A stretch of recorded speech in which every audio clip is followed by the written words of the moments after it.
嘅可以咁聽。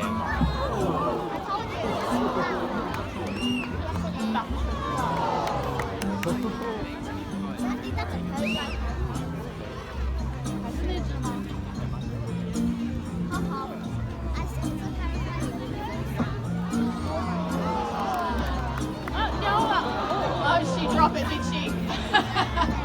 Oh, it's a good reminder while you're looking up, just keep your mouth closed, okay? She is a scavenger as well as a beautiful flyer, so she has no problems whatsoever coming on down to ground to claim their prize. Here she is. There you go, I think she's just eating it now. Now she's done a fantastic job and I've got one last piece for her. Right, Stella. It goes. Oh, good try. I don't think you're going to get that one. I'll have to fix that one up for you later. You did a great job there, Stella. You know, while we're looking up at birds just like Stella, who is a black kite, they're always looking down at us as well, and they're always trying to find something to eat. And an emu egg just like this, well, it's the ultimate prize for Australia's third largest hawk, known as a black-breasted buzzard. 不是一个巧克力果，把它砸烂。巧克力果不是巧克力。Now you wouldn't normally find black-breasted buzzards flying around Sydney Harbour. They're normally a type of bird that you will find flying around places like Central Australia, looking for that emu egg. Now this here is Slammer, and even with her beak and her feet, she still needs the help to get inside. Oh, this thick shell. And as you can see, this rock. Oh, it is the perfect tool for the job. There we go. Now you can see that she's made a bit of a hole with that rock, and that's when the rest of her tools come in handy. That really nice strong beak and those talons, they just help pry that shell apart so they can kind of claim that prize inside. Now one emu egg is actually a really valuable food item because it's worth around 12 chicken eggs. So if they did happen to eat an egg like this, they probably wouldn't have to eat for another day or two. That's how strong and valuable it is. All right. Oh, good job there. Well done. Now we do tend to associate tool use with humans and even other primates, so it's really great to see them achieve their goal. You know, perhaps we have got more in common with birds than we originally thought.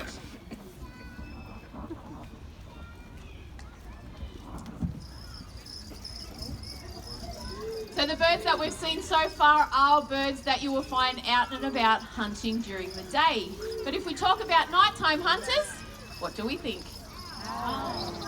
Exactly right.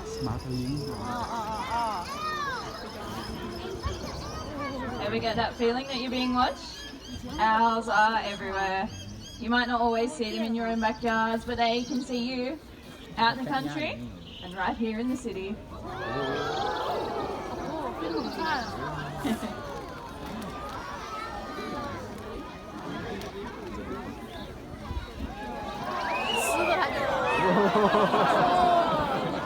Everybody, this is Ripley, a barking owl. And barking owls, they actually hunt during the day.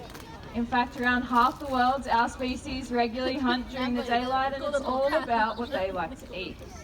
Barking owls, they'll eat other birds. Yeah, can you see me? I think you lost me. Can you see me? I'm right here. There we go. Now if you have a look at these big powerful feet, they'll even take down birds the same size as themselves. It's pretty impressive hunting.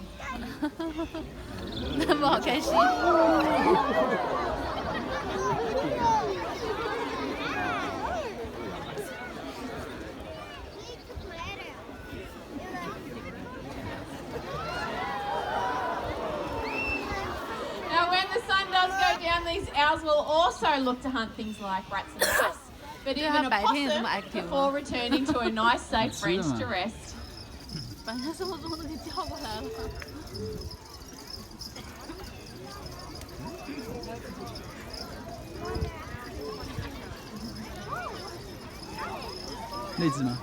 Well, you know, day and night, owls, just like Ripley, they're out there hunting all sorts of pests, just like introduced rats. And these rats can cause a lot of problems for our native wildlife, often taking young birds and eggs straight from the nest. So it is really great that we do have owls restoring the balance. In fact, I'll let you in on a little bit of a secret.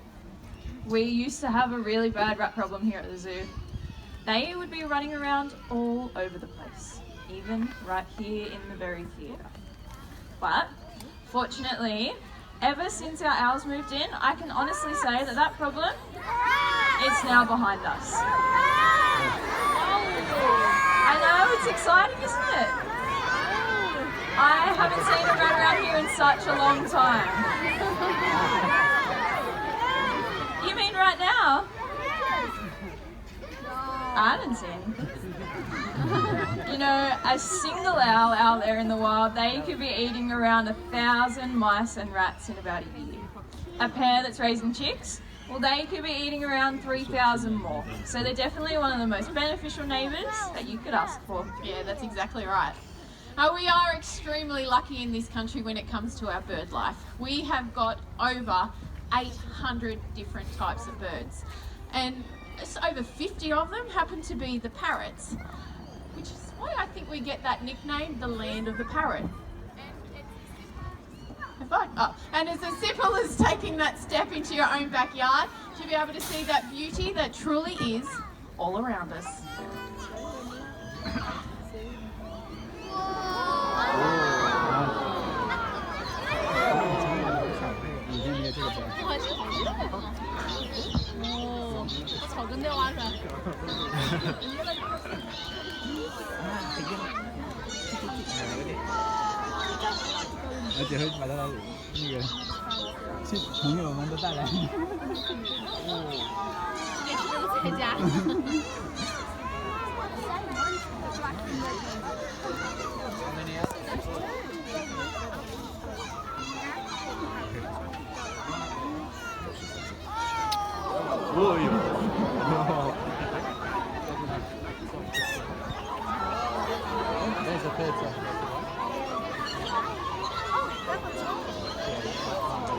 As we expand our towns and our cities, we're making many changes to the landscape.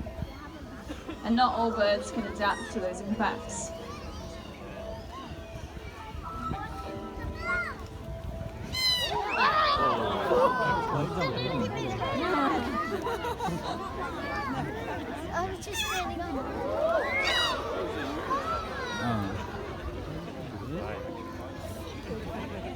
Many birds, they rely on tree hollows as they provide them with a secure home.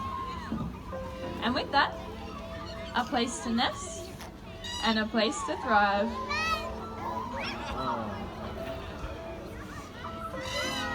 Now this here is Giri Giri, which means very red. And you can tell he's a male just by looking at him. You can see he's got that beautiful red tail and he's pitch black.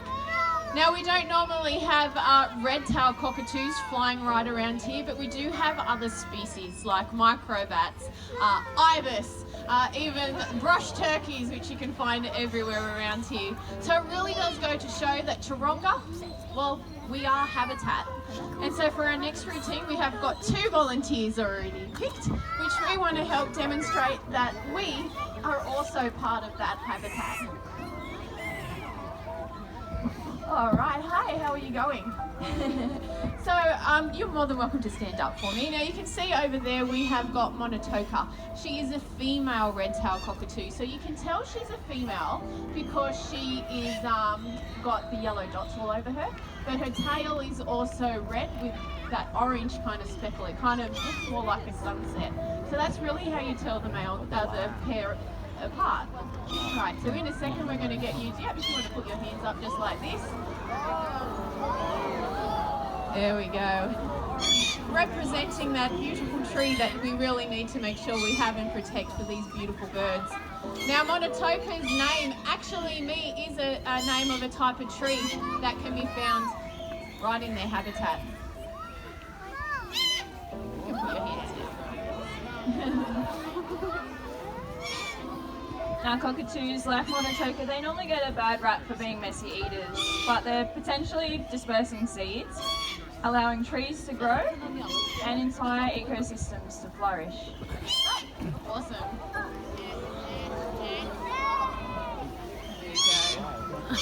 Now these birds really do rely on those hollow logs, which can take over 150 years to form. So we really need to make sure that we're protecting the ones that we've got now, so these beautiful birds really do have that future to survive.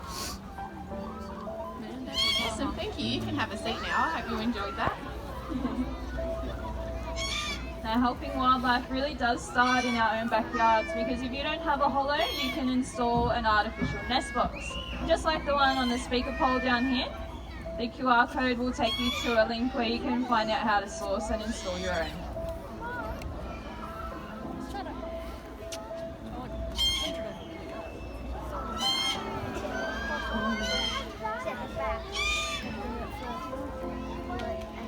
Now she has done a really good job, and I'd like to really thank our volunteers as well for helping us out.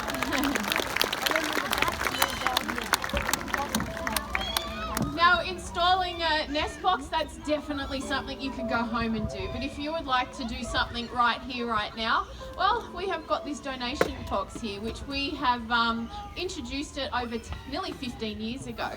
And so far we have raised just over $500,000. Amazing. All of this money going to conservation projects in Australia, but even helping species overseas as well. Now, the bird we're helping at the moment is this one called the Regent Honeyeater. Now, this is a bird you used to find in the tens of thousands, and now there's less than 500. Taronga has been breeding and releasing them back into the wild, but probably more importantly, they have been going out and planting more trees, making sure that there is a wild for them to return home to. So if you are interested, please come on down and show your support. You can scan that QR code there, or we've also got a tap and go, or you can even do the cash. And if you spend $5 or more, you'll also take home a really nice pin badge just to say thank you. That's right, Erin, because it really is with all your support that we see a bright future, where the skies and your backyards are filled with birds. And it all starts by simply looking up.